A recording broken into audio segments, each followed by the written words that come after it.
아무것도 없는 자 같으나 모든 것을 가진 자로다. 이렇게 마음먹는 것이 참 어렵겠습니다만 사도 바울은 그렇게 고백합니다. 아무것도 없는 자 같지만 나 모든 것을 가진 자다. 누가 볼 때 가난하다고 얘기할지 모르지만 나는 부자다. 나는 부자라고 생각하니까 부자라고 하는 생각으로부터 나타나는 말투나 얼굴 모양이나 태도나 생각이나 이런 것들이 다 부유하겠죠. 우리도 이 사도 바울처럼 누가 볼 때는 특별한 사람 같지 않아도 하나님께서 특별하게 만들어 주셨고 특별하게 우리를 이끌어 주셨으니까 내가 특별한 자다라는 생각, 또 부유한 자다라는 생각 갖고 사시는 저와 여러분 되시기를 주님의 이름으로 축원합니다. 우리 지난주에 봤던 말씀을 보면은 1절과 2절이었지 않습니까? 하나님의 은혜를 헛되이 받지 말라. 하나님의 은혜가 내가 어떤 것을 지불하지 않고 나에게 주어진 것이기 때문에 나로서는 그렇게 아깝지 않을 수도 있습니다. 우리도 맛있는 어떤 음식을 먹는데 이걸 내가 돈을 낸 것이 아니고 다른 사람이 돈을 냈을 때 어쩌면 조금 쉽게 대할 수도 있을 거예요. 내가 낸 것은 이렇게 아깝게 아껴서 조금씩 먹는데 누가 나를 사준 거는 그런 마음이 안 들을 수도 있습니다. 그러나 사실 내가 그것을 돈을 내고 샀든 누가 나에게 돈을 대신 내주고 샀든 귀한 건 귀한 거거든요. 그런데 어떤 사람이 대신 지불한 것은 또 그런 마음이 안 들 수도 있기 때문에 오늘 사도 바울이 하나님의 은혜를 헛되이 받지 말라고 이야기하는 것은 현실적인 말입니다. 하나님의 은혜로 우리가 의인이 되었다, 의롭게 되었다라고 이야기했을 때 내가 그 의롭게 됐다라고 하는 거에 아주 힘들게 노력하고 땀 흘리고 해서 내가 의로워졌어. 내가 신자가 된 것은 내가 정말 노력을 많이 했어. 신자가 되기 위해서. 그랬다 그러면 신자로서의 하루하루가 귀할 거예요. 그래서 거기에 맞게 살아가려고 노력도 할 겁니다. 그런데 하나님의 은혜라고 하는 것은 하나님의 은혜로 우리에게 주어진 것이 의로움이고 구원이라고 봤을 때 그 의로움과 구원이 은혜로 주어졌기 때문에 사실은 헛되이 받을 수도 있습니다. 대수롭지 않게 느껴질 수 있습니다. 그 어떤 귀중함을 말하자면 유지해라. 그 마음을 유지해라. 어떤 사람이 나에게 특별히 은혜를 베풀었다거나 사람이 베푸는 은혜도 마찬가지입니다. 어떤 사람이 나에게 은혜를 베풀었다거나 내가 어려울 때 도와줬다거나 라고 했을 때 그것은 귀하게 받아들여라. 내가 한 것은 물에 쓰고 다른 사람이 나에 한 것은 바위에 적어라. 그런 말이 있어요. 잊어버리지 말아라. 다른 사람이 나에게 한 것은 내가 지불한 것이 아니기 때문에 잊어버릴 수 있고 내가 다른 사람에게 해준 것은 이건 계속 그 공로를 확인해야 되기 때문에 바위에 적은 아주 단단한 것처럼 바위에 적은 선명하게 잊지 않는 거예요. 내가 해준 것은 안 잊어버리고 다른 사람이 나에게 해준 것은 잊어버린다. 그거는 안 되고 반대로 하라는 거죠. 다른 어떤 사람이 나에게 베푼 은혜 그거 귀하게 생각해야지 감사한 마음이 생기는 거고 또 그 사람에게 또 어떤 그 예의를 갖출 수 있는 건데 반대로 하면 문제가 된다. 그래서 하나님께서 나에게 은혜를 베풀어 주신 것 그거는 감사하게 생각해야 된다. 오늘 하루를 우리가 받은 것이 내 실력으로 받은 건 아니지 않습니까? 오늘 하루를 우리가 살았는데 내 실력이 있기 때문에 내 자격이 있기 때문에 마땅히 나는 이 하루를 받아야 된다. 그것이 아닐 거란 말이에요. 하나님께서 나에게 이 하루를 선물로 주셨는데 귀하게 생각하는 거죠. 내일도 만약에 내가 하루를 나에게 하나님께서 또 주신다 그러면 그것도 은혜인 거죠. 누가 주신 겁니까? 하나님이 주신 거기 때문에 헛되이 받지 않는 거예요. 감사하게 받는 거예요. 그래서 감사하게 받는 사람의 삶이 행복합니다. 힘들어도 힘든 날들은 많습니다. 그러니까 하루하루 살아가면서 힘든 날들이 많이 있습니다. 마음 상하는 날도 많이 있고요. 내 기대대로 일이 안 풀리는 것도 많이 있고요. 또 생각해보면 불만도 굉장히 많고 내 환경에 대한 불만도 많고 내 자신에 대한 불만도 많고 그러나 그런 가운데에서도 내가 누리고 있는 것들이 공짜로 이것이 그냥 공짜로 생긴 게 아니고 누군가 무엇인가 지불하고 나에게 준 거다라고 생각했을 때 그것을 느끼는 사람은 감사하게 될 것이요. 감사를 하는 사람은 복된 인생을 사는 겁니다. 기쁨이 있는 거고 행복한 겁니다. 그러면 우울해지지는 않는 거예요. 감사한 마음이 있으면. 사도 바울이 하나님의 은혜를 헛되이 받지 말라라고 하는 것은 그만큼 이 은혜를 감사하게 생각하라는 것입니다. 2절에 보면요. 구약 성경을 인용하면서 결론적으로 뭐라고 얘기합니까? 보라 지금은 은혜 받을 만한 때요. 지금은 구원의 날이로다. 은혜라고 하는 것과 구원이라고 하는 것도 내 힘으로 얻을 수 있는 건 아닙니다. 하나님께서 주시는 것을 내가 받아야 되는 거예요. 그 얘기는 뭡니까? 거절하지 말아라. 하나님께서 주시는 은혜와 구원의 가치를 인정하고 뒤돌아서지 말아라. 뒤돌아서서 외면하면은 구원도 날아가고 은혜도 날아간다. 그리고 특별히 강조하는 건 무엇입니까? 지금이라고 하는 거죠. 지금 은혜에 대해서 열심을 가져라. 지금 구원에 대해서 열심을 가져라. 왜 그렇습니까? 은혜라고 하는 것과 구원이라고 하는 것이 손에 잘 안 잡힐 수도 있어요. 그래서 그냥 옆으로 그냥 제껴놓고 살 수도 있습니다. 근데 이 지금이라고 하는 말은 사도 바울이 살던 시대도 지금이지만 그건 영원한 지금이었어요. 이 지금은 그 사람들만 갖고 있었던 게 아닙니다. 우리들도 지금을 가지고 있습니다. 근데 이 지금, 우리가 지금이라고 하는 바로 이 시점, 지금이라고 얘기하면서도 이 지금은 순간순간 과거로 넘어가고 가까운 미래에 있던 것들이 지금 속에 편입돼서 계속 지금으로 우리에게 주어진대요. 지금이라고 하는 거 열심히 안 살면 과거도 채워지지 않고요. 내가 지금을 열심히 안 살면 이렇게 과거로 기록되는 어떤 나의 역사도 형편없을 것이고, 그리고 나에게 미래로 존재하는 하나님께서 주시는 은혜로서의 시간도 내가 지금이라고 하는 시간을 열심히 안 살으니까 하나님께서 은혜로 주신 것들이 과거에 어떤 식으로 별로 의미 없이 기록될 것이다. 그러니까 지금이 굉장히 중요한데 이 은혜와 구원이라고 하는 것은 예외 없이 영원한 지금 모든 신자와 성도들이 정말 열심과 열정을 갖고 있어야 되는 것이다 라고 하는 것입니다. 지금 여기라고 하는 걸 소중히 생각해야 된다. 어떤 한 젊은 작가가요, 자기의 10년 전 얘기를 회고하면서 쓴 글을 제가 읽어봤는데요. 그 내용은 이런 거예요. 이 젊은 작가가 더 젊었을 시절, 그러니까 한 20대, 30대, 그때 시절입니다. 어느 날 젊은이들이 갖고 있는 건 미래에 대한 불안감이란 말이에요. 취업, 미래에 대한 불안, 이런 것들이 많단 말이에요. 이것이 안 풀리면 스트레스도 오기도 하고, 우리는 다 겪어왔지 않습니까? 젊은 시절에 그런 청춘의 불안이 있습니다. 그래서 이 젊은 작가도 젊을 때 20대 혹은 30대 그 초반 그때 좀 불안했던 것 같아요. 그래서 일주일에 한 서너 번은 산에 갔다는 고백을 해요. 산에 가서 무조건 걷는 거예요. 산을 향해서. 그래야 될 거라고 생각했던 거예요. 불안하고 또 불투명하고 그러니까요.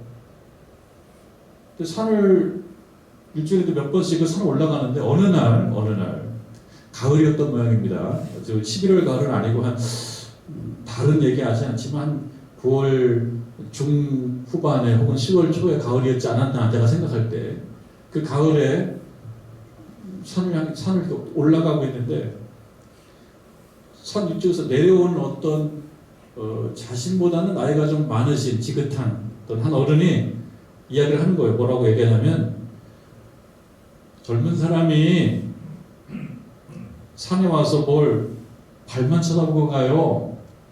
이렇게 얘기하더라는 거예요. 내려오면서. 그냥 편하게 얘기했겠죠. 이 젊은이는 미래가 불투명하고 불안하니까 산을 올라가면서도 땅을 바라보고 가는 거예요. 우리 그럴 때 있지 않습니까? 막막하고 그럴 때는 걷긴 걷는데 땅만 바라보고 가는 경우가 많이 있어요. 막막할 때. 가긴 가는데 막막한 거예요.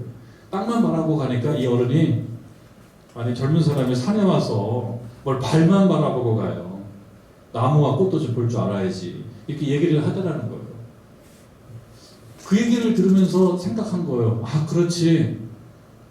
내가 산에 온 것은 산을 통해서 어떤 에너지를 좀 받으려고 온 것 아니야. 그런 생각이 들더라는 거예요. 그러면은 나무도 보고 산도 봐야 되는데 내가 힘들고 조금 고달프고 미래가 불투명하고 염려 걱정이 있다 보니까 좋은 것들을 다 이렇게 밀어내고 그런 정도로 사로잡혀 있지 않아도 되는 그런 걱정거리에 너무 깊게 사로잡혀 있다라는 생각을 한 거예요. 그리고 그래, 산을 갈 때는 나무도 보고 꽃도 봐야지.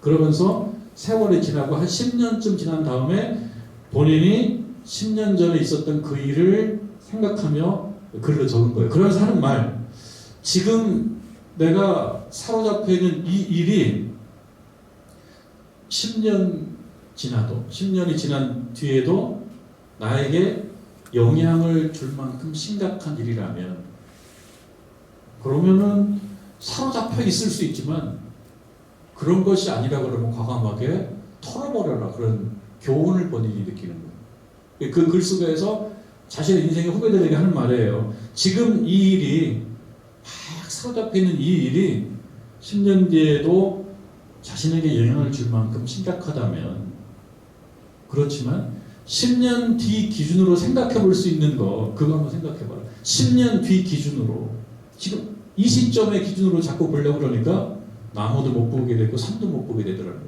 10년 뒤 기준으로 본다라고 하는 것은 그야말로 하나님께서 우리 마음을 열어서 보여주셔야지 알 수 있는 부분이거든요. 여러분, 지금 여기라고 하는 것은 참 중요하다고 얘기하지 않습니까? 우리가 과거도 있고 미래도 있지만 사실 살아가는 건 지금이에요. 미래를 준비하지만 살아가는 건 영원한 지금이에요. 항상 지금만 살 수 있어요. 그래서 지금 나에게 정말 중요한 것이 어떤 것이냐라고 하는 것을 10년 뒤의 시각으로 볼 수 있다라고 하는 것은 지혜이다. 사실은 그러지 못하는 거예요. 근시안적으로 볼 때가 참 많은 거예요. 근시안적으로. 10년 뒤에, 10년이 지나서 10년 전에 나를 바라볼 때, 그때 내가 좋은 생각을 했고, 정말 좋은 열심을 가졌고, 정말 잘했고, 이럴 수 있느냐. 우리가 살아온 과거를 보게 되면 꼭 그렇지만은 않았다라는 건 사실이에요. 그래서 우리가 10년 전쯤을 회고하면서 그때 내가 이렇게 했으면 더 좋았을걸? 이런 생각을 했다라고 하는 것은 정말 확실한 지혜에 조금 미숙했다. 그러니 지금 이 시점에, 지금이라고 하는 이 시점에 정말 중요하게 생각해야 될 것이 어떤 것이냐. 이것을 하고 10년이 지난 다음에도 그때 맞아, 그건 중요한 일이었어. 내가 사로잡혀도 될 만한. 그것을 구분할 수 있게 해주십시오라고 우리가 기도할 때 기도한다면 우리의 지금 이후의 삶이 더 충실한 삶이 되지 않겠냐.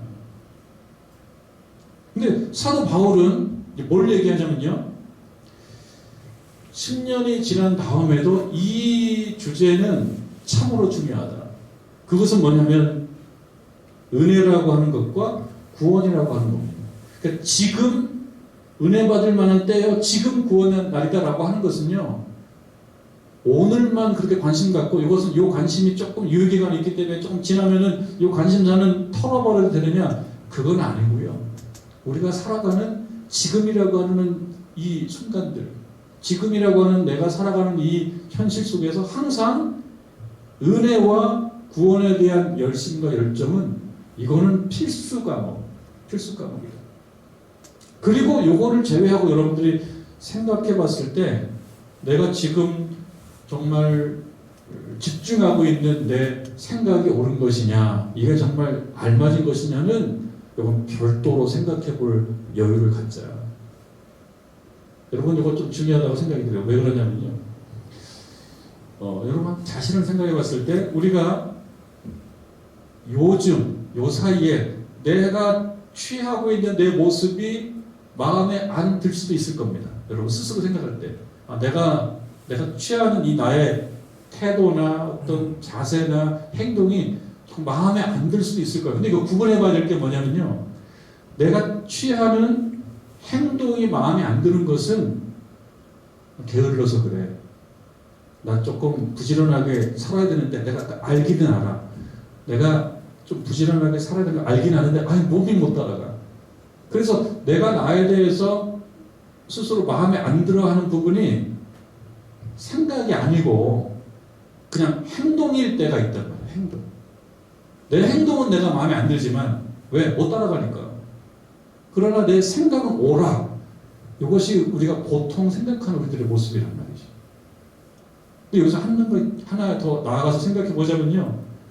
그런 것이 아니고 내가 지금 가치가 있다고 생각하는 것, 내가 옳다라고 생각하는 것. 이것이 10년쯤이 지나도 정말 옳은 것일 것이냐. 이것에 있어서는 정말 지혜가 필요합니다. 왜냐하면 내가 좀 옳다고 생각하고 맞다고 생각하는 그 가치를 우리는 포기를 안 한단 말이에요. 사람들과의 관계에 있어서도 내 말이 맞아. 이 말은 무슨 뜻입니까? 내 생각이 맞아. 내 생각을 잘 따라잡지 못하는 내 게으름에 대해서는 나도 유감스럽게 생각하지만 그러나 기본적으로 내가 생각하는 것은 맞아. 이것을 양보를 않고 살아갑니다. 그리고 10년쯤이 지나면 꼭 그게 맞다라고 느껴지느냐? 그렇지 않은 경우도 제법 많다는 거예요. 아, 그때 내가 그렇게 생각하지 않는 게 좋았어. 우리가 정의라고 하는 어떤 가치, 정의라고 하는 것은 뭡니까? 잘못된 것은 이건 바로잡아야 돼. 그런데 그 잘못됐다라고 하는 것을 주로 누가 판단하고 평가하고 누가 정하냐면 주로 내 자신이 정할 때가 많아요. 이게 잘못된 거야. 이거는 바로잡아야 돼. 그러니까 이 잘못된 거에 대해서 내가 강하게 그거를 고치려고 노력을 많이 한단 말이에요. 그럼 내 생각은 옳기 때문에. 왜? 내가 정의라고 생각하는 이 부분은 옳기 때문에. 10년쯤 지나도 내가 오늘 정의라고 생각한 것을 10년쯤 지나도 정의라고 생각할 거냐. 때때로 우리가 보면 10년 전에 내가 그렇게 생각 안 했으면 좋았을 것을. 그렇기 때문에 우리가 지혜가 필요한 겁니다. 우리가 예배드리고 말씀을 듣고 기도하면서 정말 깨닫고 바로 잡아야 되는 것은 바로 그 부분인 거예요. 내가 옳다라고 생각하는 것은 하나님 나에게 확신을 주시옵소서. 그거죠. 지금 여기라는 것은 중요한 것은 뭐예요? 우리가 살아가는 건 지금이에요. 과거는 지금이 계속 뭡니까? 지금이 쌓인 게 과거고요. 하나님 내가 지금 생각하는 이 생각과 이 태도와 나의 이 어떤 가치관이 이게 옳고 적절한 것이라 그러면은 여기에 확신을 주셔서 이걸 밀어붙이게 해주십시오. 그런데 이게 아집일 수도 있고요. 그리고 내 개인 욕심일 수도 있고 또는 어떤 나의 어떤 그 전략적인 사고일 수도 있고요. 이런 것 때문에 꼭 맞지는 않은데 그걸 유지할 때가 있습니다. 근데 우리가 하나님 앞에 기도해. 하나님, 내가 지금 갖고 있는 이 생각, 이 정의관, 내가 어떤 사람에 대한 평가 기준, 이 세계에 대한 어떤 평가의 기준, 내 생각, 또 우리 교우들을 생각해본다면 어떤 교우들에 대한 나의 생각, 교회에 대한 나의 생각, 사람에 대한 나의 생각, 사랑에 대한 나의 생각, 이런 것들 중에서 내가 확신을 가지고 있지만, 내가 옳다고는 생각하고 있지만 그것이 아니라고 한다 그러면 오늘 기도할 때 하나님 바로 잡아 주십시오. 바로 잡아 주셔서 그 바로 잡아진 생각으로 정말 이 금과 같은 오늘 여기 이 시간을 살아야지 정말 후회가 없지. 그렇지 않으면 우리의 시간들은 지금이라고 하는 것도 탁탁탁 과거로 쌓이기 때문에. 그래서 우리가 수요일 이렇게 시간을 내서 정말 먼 곳에서 가까운 곳에서 다 와서 예배드리고 말씀 듣고 찬송하고 하면서 정말 귀하게 내 마음에 부딪혀야 되는 것은 하나님 나의 생각과 나의 철학과 나의 가치 기준과 이런 것들이 옳다면 이거를 밀어붙이게 해주시고 그것이 아니라 그러면은 바로 잡아주셔서 내일이라고 하는 날이 또 은혜로 구원으로 나에게 주어진다 그러면 그것을 정말 아름답게 살아갈 수 있게 정말 멋있게 살아갈 수 있게 하나님 지켜주십시오. 제가 직접 본 프로그램은 아닌데요. 이거를 이렇게 정리해 놓은 기사를 봤어요. 여러분 동상이몽이라고 하는 그런 프로그램이 있더라고요. 동상이몽은 아마 여러분 사진 찾아보면 말하자면 같은 자리에서 잠을 자지만 꾸는 꿈은 다르다. 그러니까 뭐냐면 누가 볼 때 표정도 같고 서로 통하는 것 같은데 속생각은 다른 것일 수 있다. 실제로 우리가 살아갈 때 가까운 사람들끼리 살아가면서 서로 생각이 같은 줄 알고 살지만 다른 생각을 품고 살아갈 수도 있고, 이 다른 생각이 쌓이고 싸우면 어느 날은 그것이 참 힘든 과거와 기억이 될 수도 있다라고 하는 그런 내용을 담고 있는 프로그램 같아요. 이 동상이몽. 동상이몽 중에 나온 한 장면인데요. 이건 제가 그냥 사진 글로 봤어요. 여러분 방송인 중에 오상진 아나운서라고 있어요. 근데 저도 알고 여러분들도 아실 거예요. 잘생기고 또 공부를 무척 잘했다고 합니다. 그래서 대학 입시 때보다 대학 입시 전에 모의고사 성적은 전국 상위 1% 그런 얘기를 해요. 굉장히 잘했다고 해요. 근데 이 오상진 아나운서를 보면 잘생겼어요. 그리고 참 선하게 생겼어요. 근데 이 아나운서하고 이 아버지와 이렇게 이 관계에 대한 내용이 아마 동상이몽에 나왔던 것 같습니다. 어찌 보면은 이 동상이몽 같은 표정을 갖고 있지만 생각이 다르다라고 하는 것은 이 아들과 이 아버지에 대한 이야기인 듯합니다. 이 아들이 아버지를 볼 때, 그 아버지 사진도 보니까 참 잘생겼더라고요. 오상진 아나운서 아버지가 잘생기시더라고요. 근데 이 아들이 이제 아버지에 대해 얘기하는 거예요. 저는 아버지를 참 존경한다. 참 그것도 복이 있다고 해요. 본인이 얼굴도 잘생겼지, 공부도 잘하지. 그런데 존경하는 아버지까지 있다고 그러니까 얼마나 부러운 존재인 거예요. 그래서 참 부러운 사람이다. 그런데 아버지를 참 존경하지만 그 존경하는 마음 이면에는 반감도 있다라는 얘기를 하는 거예요. 그 부분을 이 프로그램은 파헤치고 싶은 거예요. 왜지? 여러분 궁금할 수 있습니다. 근데 왜지? 아니 그렇게 존경하고 그리고 화목해 보이고 좋아 보이는 이 아버지와 아들 사이에 어떤 보이지 않은 조금 이견 혹은 어떤 뜻이 맞지 않은 어떤 부분들, 그래서 반감 이런 게 도대체 뭐지? 저도 그래서 궁금했습니다. 그래서 이제 그 글을 좀 읽어보는데요. 프로그램 본 분들은 더 잘 아시겠고요. 그 아들의 얘기는 그거예요. 공부를 참 잘했다는 거 본인도. 그 본인 표현으로 아버지가 이렇게 얘기한다는 거예요. 자신이 100m를 15초에 뛰었다. 그럼 아버지가 나한테 하는 말은 그래, 근데 13초에 뛰면 더 좋지 않겠니? 이렇게 얘기하는 거예요. 아버지 입장은 항상. 13초에 100m 뛰는 게 더 좋지 않겠니? 라는 식으로 얘기를 하더라는 거예요.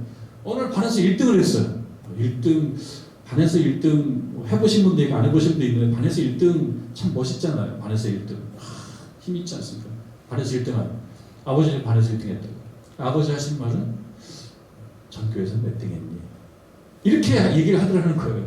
그러니까 이것이 조금 쌓이다 보니까 본인이 아버지는 존경하지만 아버지에 대한 반감이 사실은 마음 한구석에 좀 있더라라고 하는 거예요.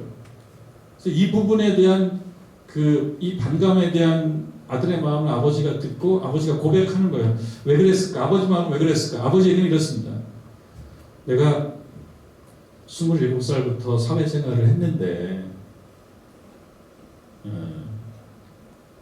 내 자신이 지방대학교를 나와서 입사를 하다 보니까 더 좋은 학교를 나온 사람들에 대해서 좀 자격지심도 생기고 학벌에 대한 핸디캡들이 있더라. 그래서 내 아들을 보니까 아들이 공부를 잘해요.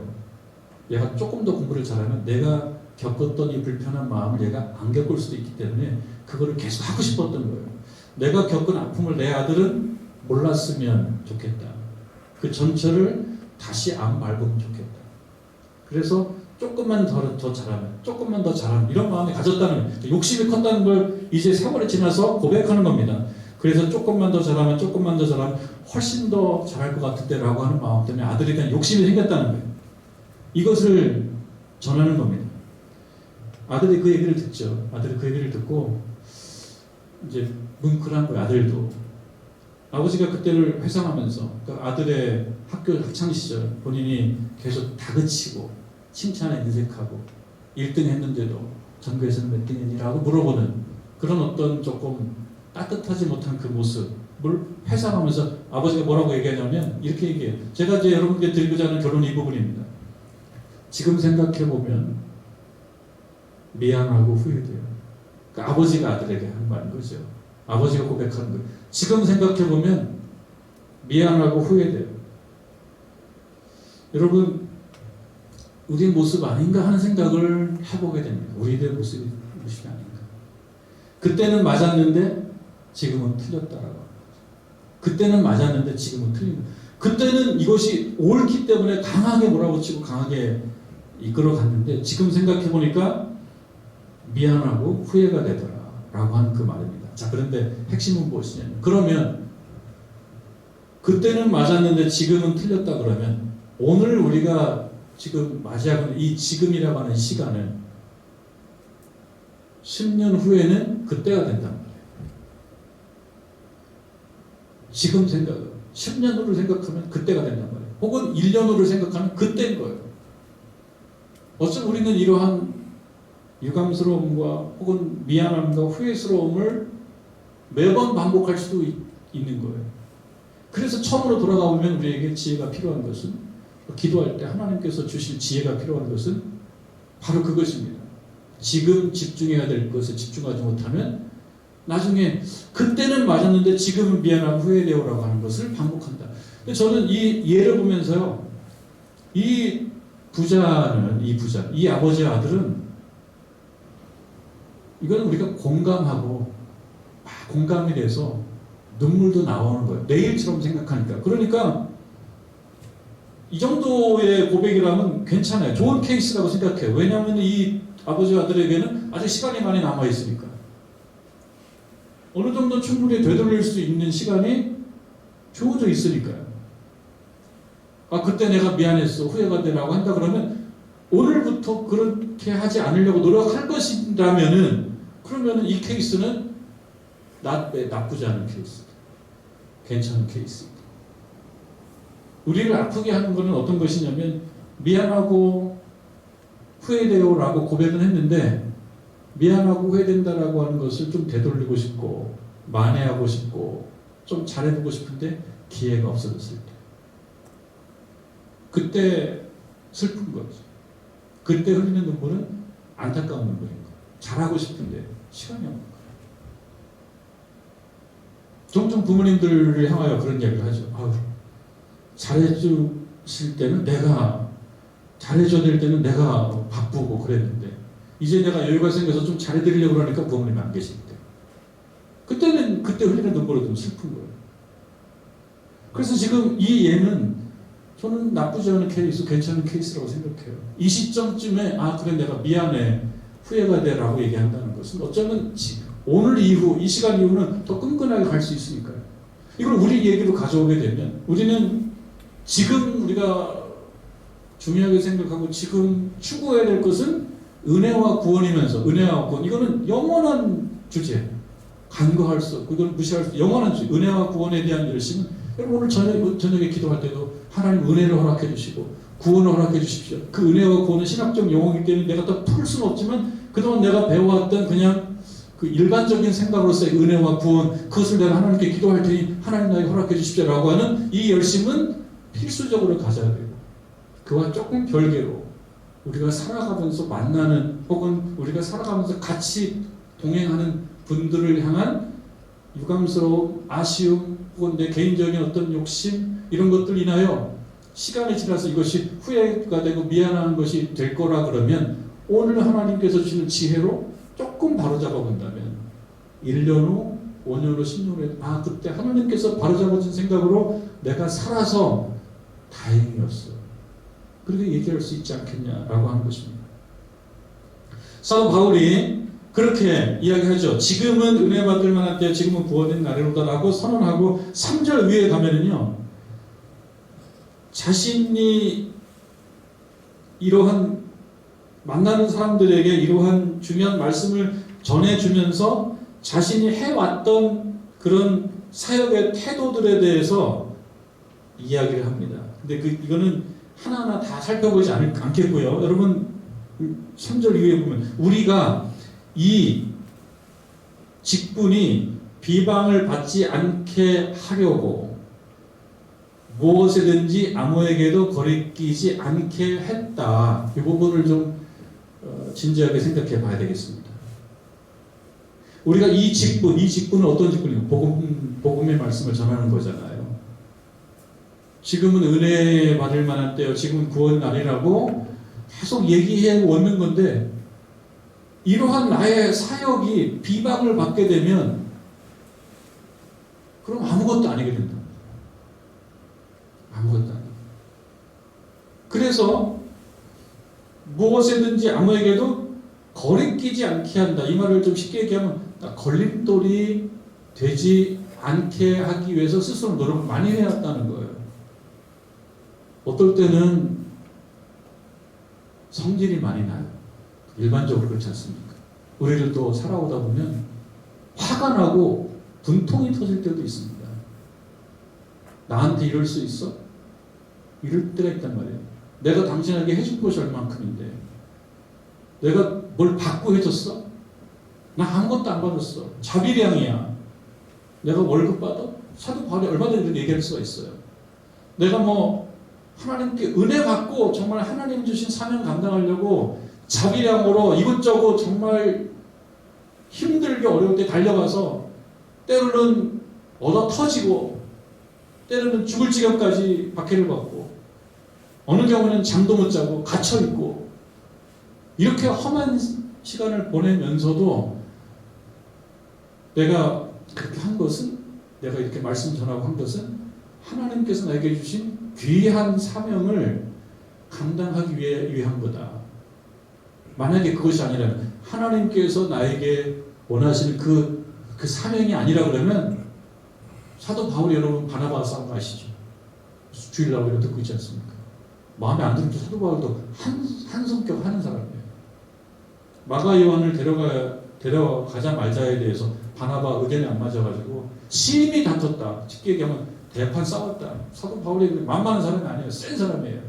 그러나 본인이 전도해 가는 과정 속에서 어떤 경우는 맞고 잠 못 자고 박해를 받고 욕을 먹고 무시를 당하고 그럼에도 4절 말씀에 오직 모든 일에 하나님의 일꾼으로 자천하여 하나님의 일꾼이라는 게 중요합니다. 하나님의 일을 맡은 사람이기 때문에 어떻게 했다는 겁니까? 견뎠다. 쉽게 얘기하면 참았다. 왜 참았어요? 하나님의 일을 해야 되는데 내가 하나님의 일꾼인데 내가 기분 나쁘고 내가 자존심 상하고 내가 성질나고 내가 분통이 터지기 때문에 터뜨려버려요. 그럴 때 시원합니다. 그런데 이때에 사도 바울이 중심을 잡으려고 얼마나 애를 썼겠나. 왜? 이 판을 깨면 안 되거든요. 자기 생각은 그거예요. 이 판을 안 깨려고 사도로서 복음을 전하는 일꾼으로서 하나님의 일꾼으로서 그 일꾼된 사명이 중요하지 지금 내가 스트레스 받고 분통 터지고 성질나고 막 자존심 상하고 이것이 중요한 것이 아니어서 나는 참았다. 사실 그거를 좀 알았으면 좋겠다라는 얘기를 합니다. 그러면서 얘기하죠. 4절 오직 모든 일에 하나님의 일꾼을 자천해 많이 견디는 것과 그 다음에 보면요 환난, 궁핍, 고난 사도 바울이 외적으로 겪었던 일들입니다. 그리고 매맞음, 갇힘, 난동, 수고로움, 자지 못함, 먹지 못함 이런 일들을 겪어오면서도 터뜨리지 않고 분통 터져서 폭발하지 않고 복수하지 않고 복수하고 싶지만 복수하지 않고 6절에 깨끗함과 지식과 오래 참음과 이거 하나하나 설명해도 좋겠습니다만 시간이 많이 없으니까 넘어가요. 그러니까 미루어 짐작해 봐야 돼요. 깨끗함과 지식은 공부해서 어떤 학위 그런 거 아니고요. 하나님께서 주신 생각이라고 보십시다. 지식과 오래 참음과 자비함과 성령의 감화 그리고 거짓이 없는 사람. 사람도 하는 척하는 사람도 있는데 사도 바울의 마음속에 이런 열심과 열정 뭐냐면 어떤 일을 할 때 정말 사랑하는 마음 정말 손을 잡아주고 울어주고 싶은 그런 거짓이 없는 마음 사랑 그리고 7절에 진리의 말씀 이런 것들을 포기하지 않고 이런 것들이 내가 하는 사역에서 나타나도록 참았다라고 합니다. 왜 그렇습니까? 내가 이 일을 하는 것은 하나님의 영광이 나타나는 것이 중요한 거지. 내 자존심이 떨어지고 이거 중요한 게 아니다. 적어도 내가 그것을 깨달았다라고 하는 겁니다. 이것을 하나님의 능력으로 했다. 하나님의 능력으로. 하나님의 능력으로 하려고 그러면 기도해야 되고 은혜 받아야 되고 충족돼야 되거든요. 8절에 보니까 영광과 욕됨으로 그러했으며 악한 이름과 아름다운 이름으로 그러했느니라. 이게 영광도 있고 욕됨도 있고 살다 보면 그래서 이러한 것의 그 상황에 따라서 하나님의 영광이 드러나는 쪽으로 나는 초점을 맞춰서 행동했지 내 자신의 자존심과 내 자신의 영광을 위해서 그런 것이 아니다. 그렇게 했다 그러면 나는 정말 이렇게 못했을 것이다. 터뜨리고 화내고 나도 혈기 부리고 했을 것이다 라고 하는 거예요. 그러다 보니까 무시당해요.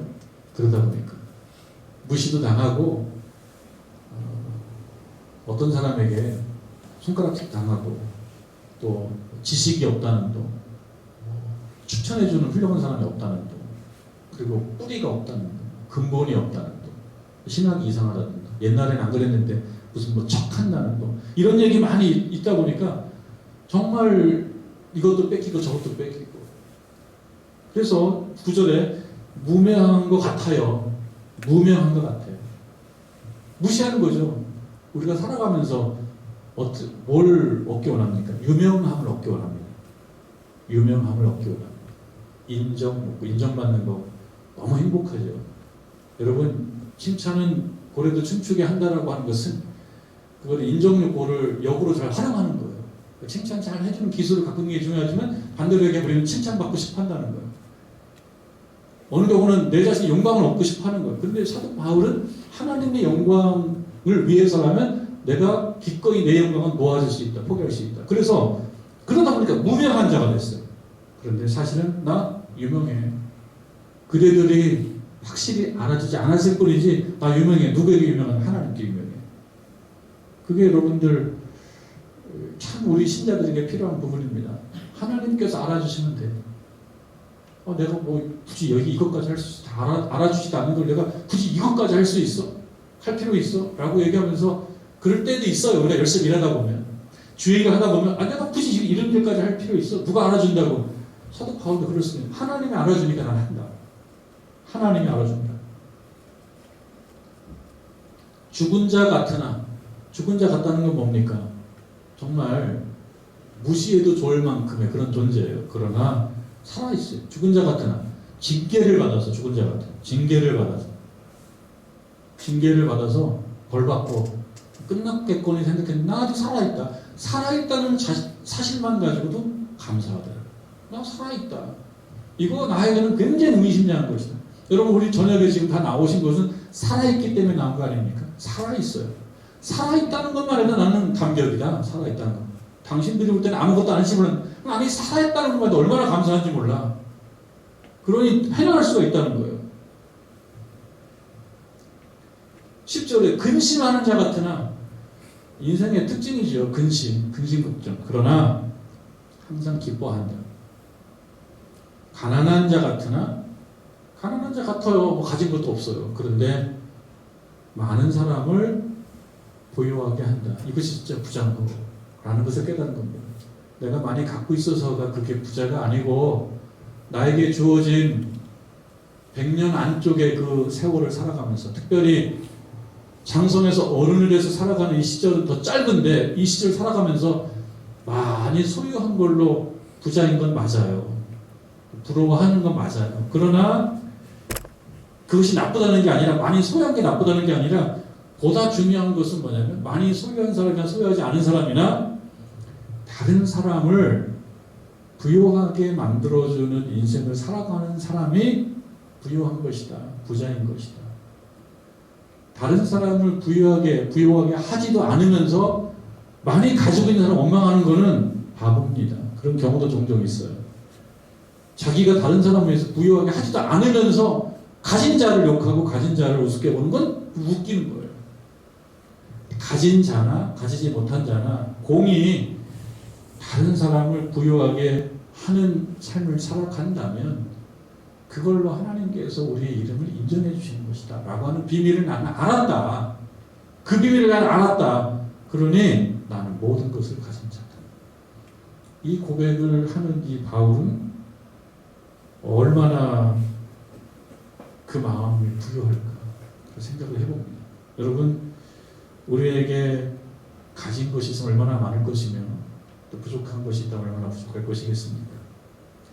그러나 실제로 많다, 적다, 부유하다, 부유하지 않다라고 하는 것은 이 말씀처럼 하나님의 주신 사명을 잘 감당하느냐 감당하지 못하느냐라고 하는 부분과 그 일환으로 우리가 어떤 사람들을 부유하게 하느냐 부유하게 하지 않느냐라고 하는 측면이 보다 값지고 의미가 있다라고 하는 사실을 우리도 잘 깨닫고 이 밤에 우리가 기도할 때 하나님 제가 할 수 있는 것들인데 하지 못하는 것이 있다 그러면 깨닫게 해주십시오. 잘 알게 해주십시오.